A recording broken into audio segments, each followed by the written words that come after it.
Hey, it's Luke with Out of Darts. Today we are checking out a brand new series from Hasbro, that's Nerf, and this is the Dungeons & Dragons themed DragonPower, Nerf DragonPower. I almost don't know what to say.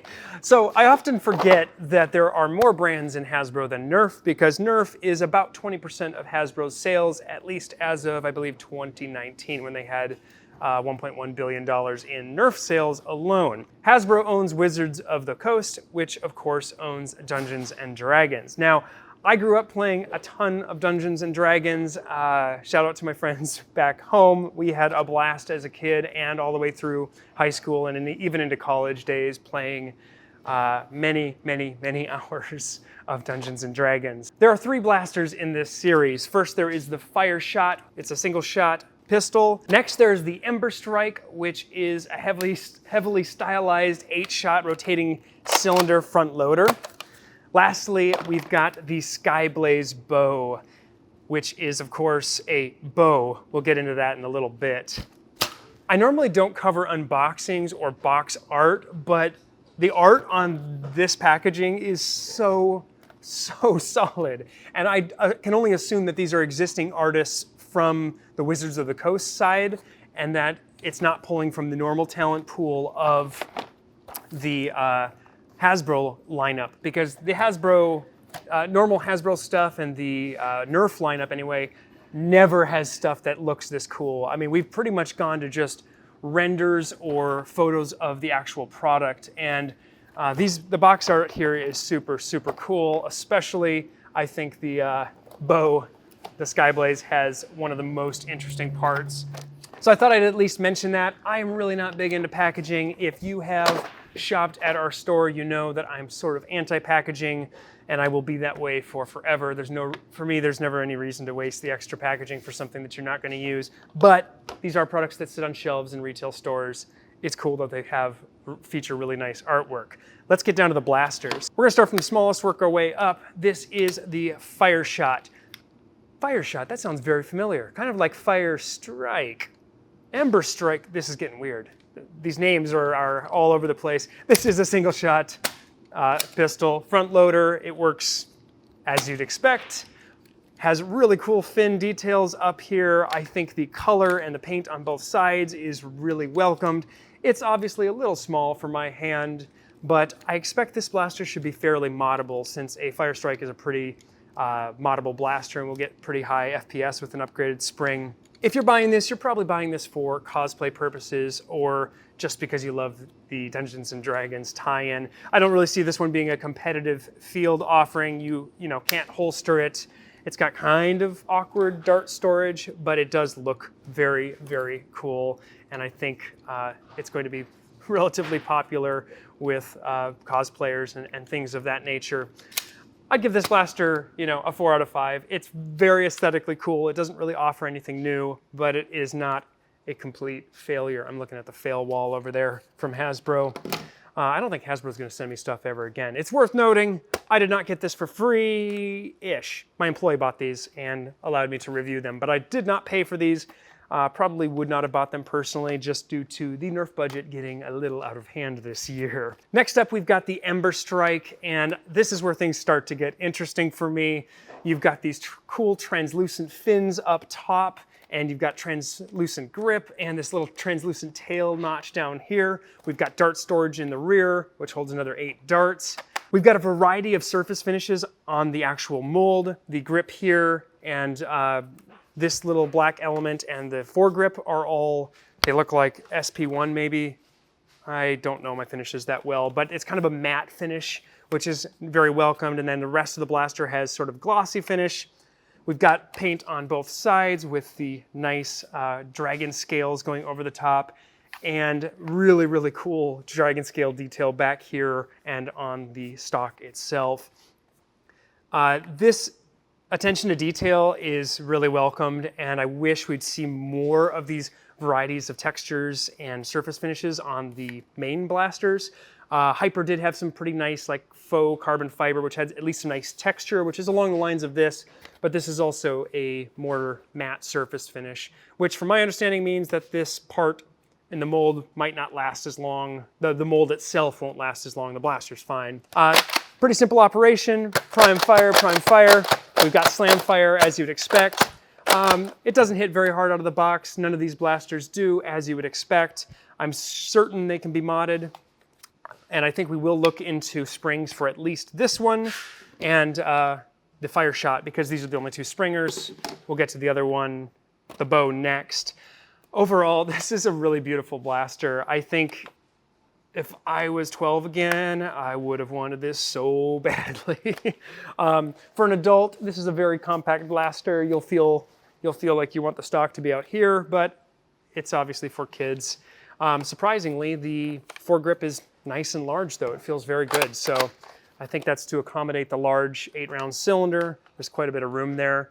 I think there's an option. We could probably figure out a way to make a, I'm going to guess, just 9-round cylinder. So Hasbro has started to listen, I think, or notice, and they've started to place the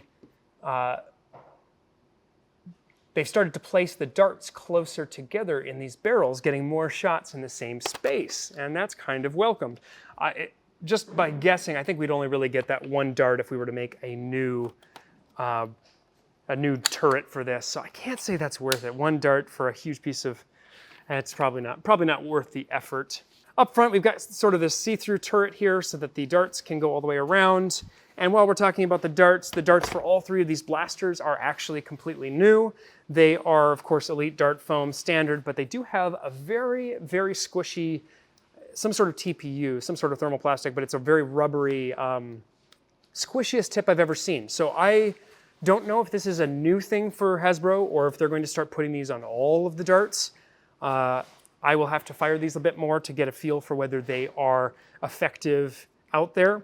And if we get a chance, I'm filming this video before I've taken these out in the field, but if we get a chance, we'll take these to the next game and we'll show some gameplay footage using these blasters. I mean, I can just see like that down the camera looks super, super cool. I do think with all these translucent bits, a really, really sweet mod would be to do a lighting kit to get all three of these accent parts to light up. I don't know how much work that would be, but I expect there's probably quite a bit of space in here because the mechanism can't take up all of that space. So that's something I hope someone in the community will do. It's not something I'm probably going to focus my time on, but I think there'll be somebody out there that does it because Dungeons & Dragons is tremendously popular still, especially compared to when I played as a kid, when people were thought we were all cultists or something. At the end of the day, for what this blaster is, it's a 5-star. It's not something I'm going to be running out to purchase myself for gameplay, but I think it's a really great brand tie-in. It comes in at a better price point than a lot of the other brand tie-ins. Presumably that's because Hasbro owns the brand tie-in, so they're not paying licensing to Marvel or Roblox or Fortnite. And boy, have there been a lot of brand tie-ins. It's just never ending. I guess that's what you do when you don't want to make new innovative blasters. Lastly, one of the most interesting offers is the Skyblaze. The Skyblaze is a cylinder-powered bow. It's not quite a hamp. It's got a plunger tube inside here, but there is no catch. So no matter how far I pull this back, it will not stop. There is no trigger. So as I let go, it's literally, that action is letting go of the plunger. Then up front, we have a 5-dart smart AR. I'm never really a big fan of smart ARs, but it does make sense for this purpose so that you can get more capacity out of the smaller form factor. I certainly wouldn't want to see this be a one-shot bow. I think this is a really fun cosplay piece. Again, this blaster has a variety of surface finishes, paint on both sides. We've got some nice translucent parts in the middle. Again, sort of this like rose-colored red in the middle, and then we've got these awesome scales, which the design and detail here with the dragon wings up top, more translucent parts on the tip here. These are even a different type of plastic on the ends. That might actually even lend us some durability if you were to drop this blaster on the tip. Not going to drop that because this is not mine. But overall, it's really a neat cosplay piece. My biggest gripe with it is I don't know if I'm doing something wrong. Now, ergonomically, it's a nightmare because my fingers don't fit in here. It actually pinches my 4 fingers together. So I could hold it like, you know, fancy, and that would be fine. But then the other problem is no matter how I hold it, that cord hits my wrist over and over. And even if I kind of come around like that, it still hits the back of my, do I just have big hands, guys? Do these look massive? For some reason, I keep hitting, making my hand red. Certainly in the position I want to hold it on, where my thumb is bracing, because when you're firing a real bow, you're holding everything between your thumb and forefinger. It'll look like that. And then you let your fingers fall into line, which is a little hard to do. Ooh, that's not bad. Finger up there, that's probably the best. But I don't think I would actually play with this personally, because it keeps hitting me here. Perry, my video producer, had the same problem. He's also got fairly adult-sized hands. I think if you were really a lot younger kid, you might not have this problem with it slapping your wrist, but I couldn't play with this for more than a round before getting really annoyed that it's eating up my arm. Maybe you're supposed to have a bracer. It's not a bow. I mean, it's not a bow. Just keep in mind, it's not a bow. It's a faux bow, but it is a very cool faux bow. I would give this one 4 out of 5 stars. Again, it's a very cool cosplay piece. You'd have a lot of fun if everybody was running these in a game. Like if you had a dozen people and this lineup was what you had and it was all stock, it would be a blast. I don't see this being competitive, of course, in any sort of normal game. You just can't get the FPS out of this type of system, ultimately. Thank you so much for watching. I think this is really a fun lineup, but I would love to hear from you in the comments. Lots more to come. Until next time, I'm out of darts.